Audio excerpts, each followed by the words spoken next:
Hello everyone, this is Warhawk Beyond 2040 and welcome to another edition of the Flash Season 7 review series, and today I am going to be talking about episode 14, Rayo De Luz, which I have just finished watching, and this episode was kind of a hit and miss for me.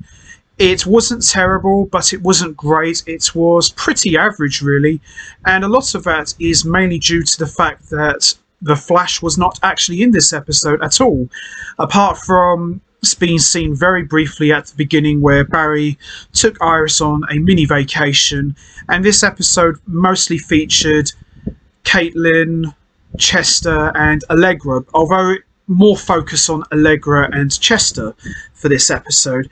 And as I mentioned already, it wasn't terrible, it just didn't have a lot going for it, and it kind of felt like we have been here before. It just kind of felt like this story arc had just been a rehash of what we've seen from season 6, and as I said, there wasn't really much to go with. I mean, it was okay, I enjoyed it for what it was, but I don't think this episode will rank as one of the show's best ones in my opinion, but that's just me.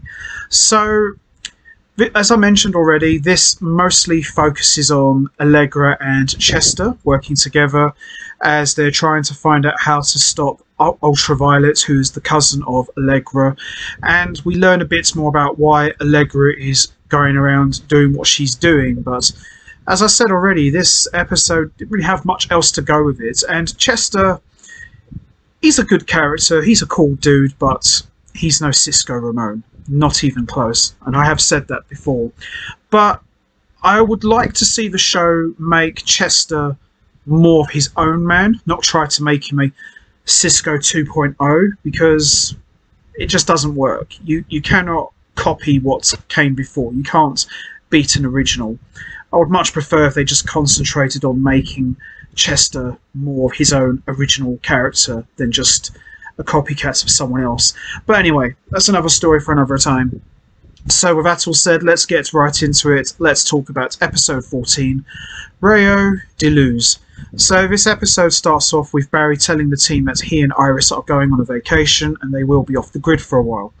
Frost is back in town and the team has a down day by having the day off. Chester wants to play Dungeons and Dragons, but Frost has other plans and decides to bail. Allegra gets a citizen tip line about Ultraviolet and leaves to go and check it out. She later meets with Chester and tells him that Ultraviolet is in Central City and she has to make things right with her cousin. Right about then, Ultraviolet shows up at Jitters to confront her.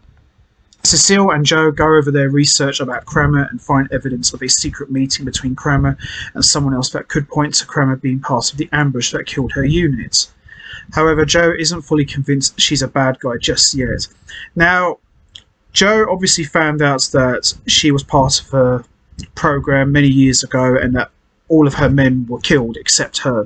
So that obviously puts Kramer in a bad light. So this episode focused mostly on Joe trying to get to the truth about what really happened that day. I enjoyed that side of the episode. Quite frankly, I probably would have liked it if this whole episode just focused on Joe West in detective mode, because that to me was probably the best thing I liked about this episode, and probably the only thing I liked about this episode. We then see Ultraviolet isn't exactly interested in a reconciliation with her cousin, and then we see the two of them fight in Jitters. But before Ultraviolet can take Allegra out, Sue shows up and stops her. With the cops on her way, Ultraviolet quickly leaves, and at Star Labs, Sue explains that rumours of Ultraviolet being in Star City is why she stuck around in the first place, and is horrified to realise that they are all what is left of Team Flash right now, which is Chester, Allegra and Caitlin, as Frost has gone radio silent.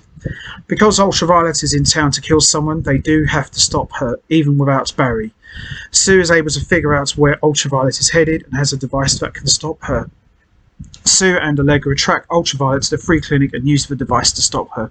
However, it turns out that the person she was trying to kill was the doctor, who claims to have been the one who made her the way she was, and not a mark she was hired to take out.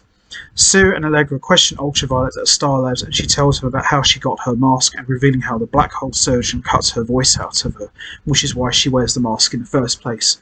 Interesting bit of backstory. Again, kind of feel like this has been done before, but still. She claims that he's still doing it to others and reveals her scars while blaming Allegra for everything that's happened to her. Allegra agrees to work with her to find this doctor, even though Sue thinks it's a bad idea. Joe goes to visit Kramer in her office and confronts with the evidence he's gathered about her. He wants to hear her side of the story.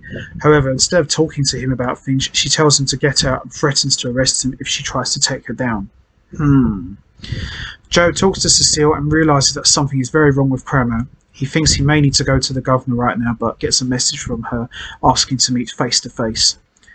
Ultraviolet tries to train Allegra with her powers, but Allegra struggles. Sue steps in and goads Ultraviolet into fighting her, and Chester gets hurt in the process and ends up dislocating his shoulder. Oh, poor Chester. It reveals that Ultraviolet may just be a lost cause after all, and she leaves to seek out the doctor herself. Chester is injured, but will be okay.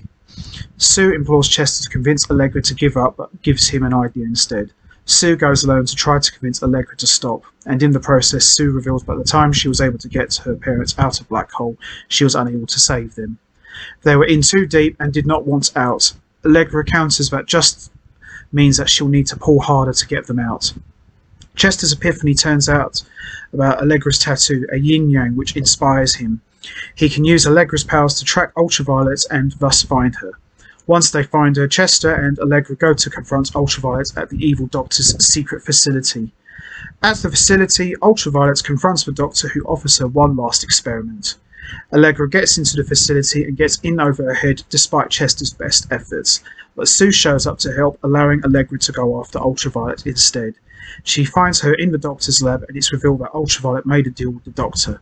He will restore her voice if he kills her cousin and the entire team. They fight, and Allegra tries to convince her cousin not to believe what the doctor says, but the doctor goads her anyway. She tries to hit her with a killing blast of lights, but Allegra meets her with her own powers. We then see Allegra power her level up at full power, fueled by her love for her cousin, literally transforming Allegra into a glowing beam of light, for only a brief moment. The bad doctor ends up getting arrested, and back at Star Labs, Allegra talks to Ultraviolet and explains that she was thinking about family when her powers leveled up. She also tells Ultraviolet that they've recovered the doctor's files, and Caitlin thinks they can find a way to cure her permanently. Joe meets with Kramer at the bar, and she tells Joe that she understands why he was suspicious. She then gives him a photo and tells the whole story. The soldier that portrayed her in the picture was her brother, Adam Crank, and they grew up together. She didn't know he had solved them out, but the night before he had been trying to convince her not to go. She's dealing with the guilt of not realising because everybody died, and she feels that she failed them because she was blind to someone she loved. After opening up to Joe, she asks him to help her find Adam as she trusts her. So this was actually quite a good scene, because now we understand why Kramer acts the way she does, and now Joe has agreed to help her, so this should be very interesting.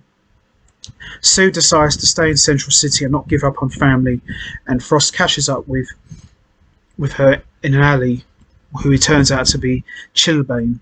He's been released from prison for turning state witnesses, much to Frost's surprise, as she had been planning to take him back to prison.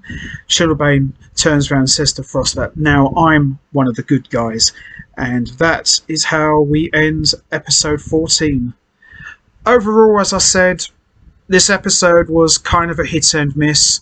I would probably say this episode was the weakest of Season 7. That doesn't mean this episode was terrible or it was good. It was just pretty average. But the stuff with Joe West and Kramer trying to work together to look for her brother Adam, I think that was probably the highlight of this episode, and I'm looking forward to seeing how that story is going to go forward. So with that all said, that's going to be it from me. I'm going to wrap up this review now. What did you think of episode 14? Did you enjoy it? What was your thoughts on Allegra helping her cousin? Do you think Ultraviolet will now have some redemption and go about her own business? And also, what about Chilblain now being addressed as a good guy? Do you think there could be a twist to that? And what plans do you think you could have for Frost? And also, what about Joe helping Kramer? Do you think he'll be able to help her find her brother Adam? You know what to do, guys. Hit the like button, hit the subscribe button, leave your thoughts and comments down below, and I will see all of you next time for another edition of the Flash Season 7 review series, where I am going to be talking about episode 15, which I'm hoping is going to be a lot better than this one, but we'll just have to wait and see. So until next time, take care everybody, and stay safe, and once again, thanks for listening.